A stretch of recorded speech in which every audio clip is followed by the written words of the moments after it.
You know, I wonder why I inflict this upon myself. Hello, everybody. You have hot takes, I like hot takes. Xenoblade Chronicles 1, though, has some spicy, ooh, like a ghost pepper, hot takes. You gave them to me, offered them on a silver platter for me to consume, like a starving beast. Gotta gobble it up. Gotta slurp them down. Now, funnily enough, I kind of agree with a few of these takes, but let's go into them, shall we? And yeah, so normally I get like 100, maybe 150 comments when it comes to these hot take videos, which is great, and I really appreciate all of them. This one got over 280, so if you don't think a part 2 is coming, I got a piece of upstate property to sell you. But without further ado, let's dive right on into this with Downbeat John's hot take. The Bionis and Mechonis were the best settings in the trilogy. Xenoblade Chronicles 1 had so many different varieties of areas,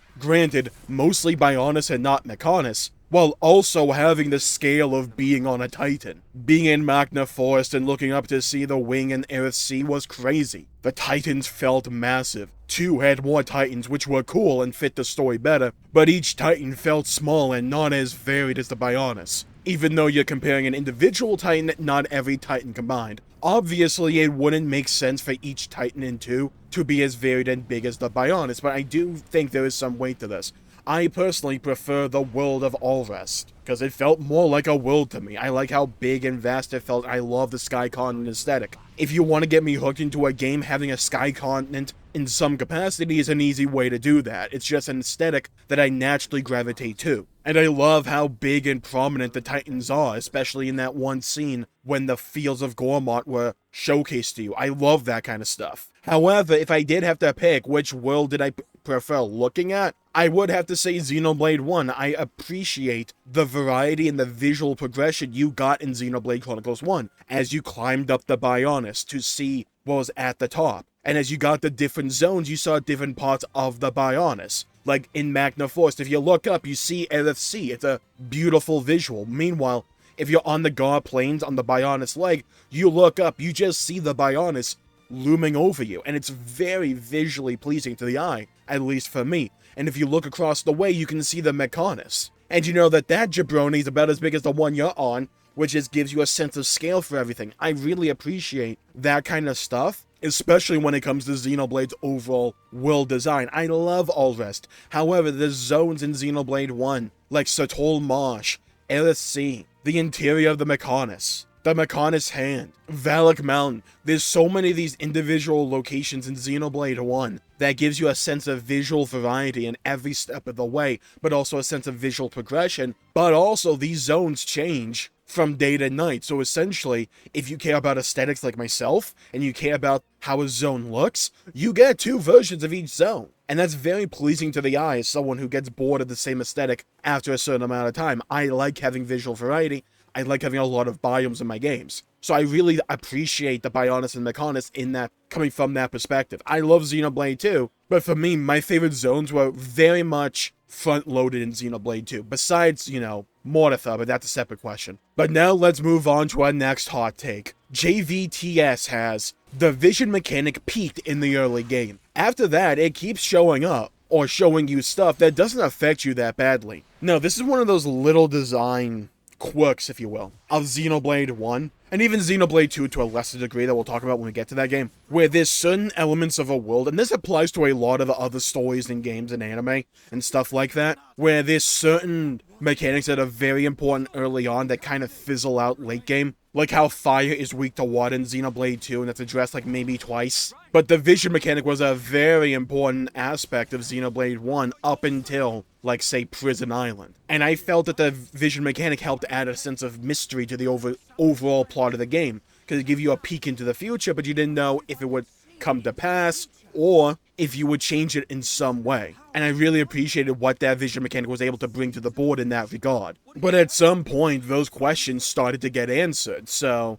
we didn't really need a mechanic that perpetually introduced questions when we transitioned into the second half of the game that was mostly about answering these questions. So while I would agree that I think the vision mechanic peaked in the early game, I think that's fine because the rest of the game pivoted into a direction that it didn't need the vision mechanic anymore. Now, this is a very interesting one that I want to talk about. We have OC here, who says, lack of subtlety and nuance takes a lot away from the plot from a shock value perspective. Except for the true identity of Shulk, a lot of the plot twists were too heavily foreshadowed or made too obvious from the get-go, when they could have been actually WTF moments, Fior surviving being the prime example of this, and someone replied to OC, and a conversation got started that eventually led to a point about Dixon and how, well, Dixon was also kind of foreshadowed to be a villain from the Satol Marsh part, and did that scene really need to be introduced? And here's my thing. I don't think subtlety or nuance is necessarily required for a good story. They can be ingredients to a good story, but you can still have a good story without those two things, in my opinion. They're like ingredients to a recipe. Are cinnamon and sugar delicious? Yes, absolutely. And for some recipes, they are pivotal to the way that the end product is served. But you don't need cinnamon and sugar for every recipe known to existence, right? And I view storytelling a lot through that lens, where these mechanics can be very appropriate for certain stories, but they aren't mandatory for every single one of them. And I still think Xenoblade 1 has subtlety and nuance in a lot of ways. It's just the way that Xenoblade overall tends to tackle subtlety and nuance, where you don't need to notice it to have an understanding or even an appreciation of the overall plot. But if you're able to pick up on those subtleties and nuances, then you can grow a deeper appreciation for what's going on here. But for Xenoblade 1, you don't really need to pay attention to a lot of the smaller things if you are perfectly content with the story being, blonde kid gets a divine sword, lets him see the future, beats up some robots. Oh, his girlfriend's back, by the way. There's some more giant robots, they go fight them. Oh yeah, and they defeat the concept of destiny. Look, that is still a perfectly enjoyable story if you view it from a surface level perspective, but if you delve into the weeds a little bit and see the subtlety and nuance that the story is trying to give you, mainly through the eyes of foreshadowing, because I think Xenoblade 1 in a lot of ways tries to utilize foreshadowing in a way to keep the player on its toes. And I talk about this a bit in the Saga of Xenoblade, which is my series where I break down the Xenoblade games. Xenoblade 1, especially with those vision mechanics we were just talking about, very early on, will show you scenes from multiple parts later on in the game that you're not supposed to understand or know about everything then, but they're implanting visions or little pieces of voices in your head that you can recall later down the line and be like, hey, this is kind of familiar to me. And it also gives you an impression that says there's something deeper going on here. Now, storytelling is an inherently subjective medium, and your reaction or impressions of how a story is able to conduct its storytelling will most of the time just boil down to your own preferences and your own life experience as to what you prefer.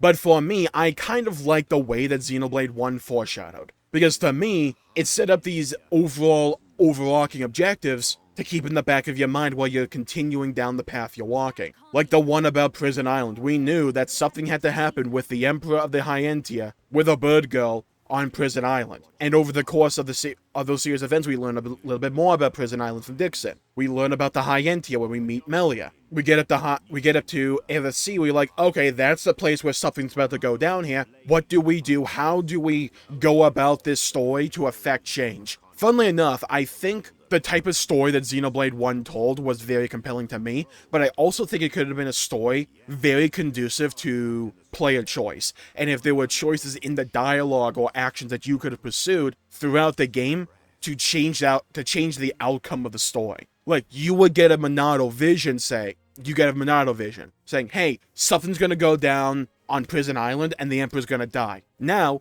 with that knowledge, here's a series of choices that you can make between those two moments, between you getting the vision and that event happening. What can you do to possibly change the future? I think Xenoblade 1 could have possibly benefited from having a mechanic like that, or just be cool about it. Like, I don't mind a linear story that doesn't have a lot of player choice when it comes to affecting the overall plot. I don't mind that. I enjoyed Xenoblade 1. But I think a story like Xenoblade 1, if you include a mechanic like that, I think that could have been really conducive to some people. Now it's our favorite time of the day, ticking off Melia fans. Me, I'm a Melia fan. We have Tom Harper here, who says that Fiora is a more interesting character than Melia. She's a good mirror for Shulk in that she works with the god inside her rather than being used by the god inside them. Really interesting perspective there, by the way, Tom. Her accepting that she will die soon and wanting to help the party with the time she has left is pretty interesting. Also, Melia in Xenoblade Chronicles 1 only has good parts when it relates to Alchemoth. What happens to the High Entia after Prison Island, and her unrequited love for Shulk. Though to be clear, I still think Melia is a good character and she's a lot better in Future Connected. She's good in Xenoblade 3 too, but she doesn't get much screen time. Now, I do, funnily enough, kind of agree. I prefer Melia as a character overall. There's a couple things here. One, thank you for taking off Melia fans. Hey, look, I appreciate that. Mainly because I just find it funny. But while I liked Melia as a character, she wasn't my favorite character in Xenoblade 1 when I just played the base game, because I had a very similar mindset with like, okay, I wanted a little something more with her at the end of the game. Because a lot of the time to me, it felt like the moment you got to Mechonis, her story was really put on hold for most of it. It was very start-stop, right? Where you would either have periods where it was a lot of Shulk and Fiora, and then it would transition over to Melia for a little bit, and then back to Shulk and Fiora, and then back to Melia. And they did that quite a bit. And I think that pattern helped Shulk and Fiora more for me than it did for Melia. Especially since I wasn't that big of a fan of the love triangle. But yeah, I will never understand the takes that Fiora is just a kind of a bland character, because I don't agree. I really liked what they did with Fiora as a character overall. And it comes down to a lot of the reasons that Tom put out here. The dynamic between having the robot body and constantly like slipping in and out of death, or like having these near-death experiences pretty rapidly. I thought that was a really good way to make her character be able to stand on her own, to be an engaging character, but also a cool character. Like, she shot freaking laser beams and was essentially a robot. That's objectively cool to me. And one of the aspects I really appreciate about Xenoblade 1 was the dynamic between Fiora and Melia. I thought they both complemented each other well and made each other more compelling characters on the whole. So for me, if I'm talking about the whole grand scheme of Xenoblade, I think I probably prefer Melia more as a character overall, but I still appreciate what Fiora brought to the team and how she was able to make the characters around her more compelling as well. Now, my other favorite time of the week, let's tick off Xenoblade 1 fans. Now, why are we doing this? Because I find it funny. We hop on over to my Discord, where Hoshi says, Xenoblade Chronicles 1 was the slowest game of them all, was somewhat bland, wasn't even that emotional attaching to the characters as other games. I replied, alright, well that's an easy lock for the video, thank you. But then they replied, I literally got really bored and turned on casual mode to beat the game. I haven't even picked up the DLC part. There was also, like, way too many chapters and went by so quickly it made the game feel or seem 10 times longer than it was. But there's one thing I will say that I loved about Xenoblade Chronicles 1, you can walk in auto attack. Why did they remove that? Why they removed that, I will never under-freaking stand. I know there's some, like, Xenoblade mechanics nerds that will say, well, they removed it because, well, actually. Personally, I don't care. It made the game feel better to do. Especially in a game like Xenoblade 3 that had evade as a mechanic, and that really relied on you being able to move around. I don't know, I really liked being able to walk and auto-attack at the same time. But Xenoblade 1 being the slowest game of them all, I don't know about that, because personally, I think Xenoblade 1 might be the most well-paced game in the series. Like, the only problem I have with Xenoblade 1's pacing is if you do any side content whatsoever, it thrashes the pacing. Because to me, Xenoblade 1's narrative is one that is constructed around the idea that you do it back to back. And because there's so much side content at each step of the way, you can end up doing side content for hours on end and just have like these really big breaks in inopportune points in the story. Also, I feel like the only person that actually enjoys Xenoblade 1's combat, like, I prefer 2's overall, but I still really enjoy 1's. And I think the reason I enjoy 1's combat so much is because of the customization. Because, also, each character plays so fundamentally differently to one another that I have the nice sense of variety to help keep me engaged. And there's certain characters I genuinely enjoy playing, like Fiora and Melia especially. I'm a Melia main in Xenoblade 1. I find her toolkit and her overall gameplay style very fun. I like managing those various spells, keeping certain spells up on me, but casting others. But also, I have the melee combo if I want to. I can swap it for various support spells or different types of magic spells for different buffs or effects. I like that flow, and I think Melia overall has the best pace of gameplay in the game of Xenoblade 1. I do tend to agree. I think Shulk is kind of bland when it comes to his playstyle, because it's just the one combo and you do backslash. But the Monado arts are pretty cool, but they are kind of cookie cutter as to what you want to do. Oh, this spell. Oh, we're going to highlight the one to actually use. Oh, you want to damage Mechon? Do you want to do a big hit, or do you want to let your whole party attack? Bulldog comes in with, Fiora started one of the main Xenoblade traditions. Every game has to have one person be stabbed and become a kebab. Prove me freaking wrong. Well, I mean, in a game that has a bunch of swords and stabbing instruments in it, people getting stabbed is not necessarily a surprise to me. But personally, I prefer to view Fiora as getting hole-punched instead of becoming a kebab. But I understand where you're coming from. I think Vex is like peak kebab as well, though. We have Noob here who says, the game should have had a little more focus on Dunban. There was so much potential with his character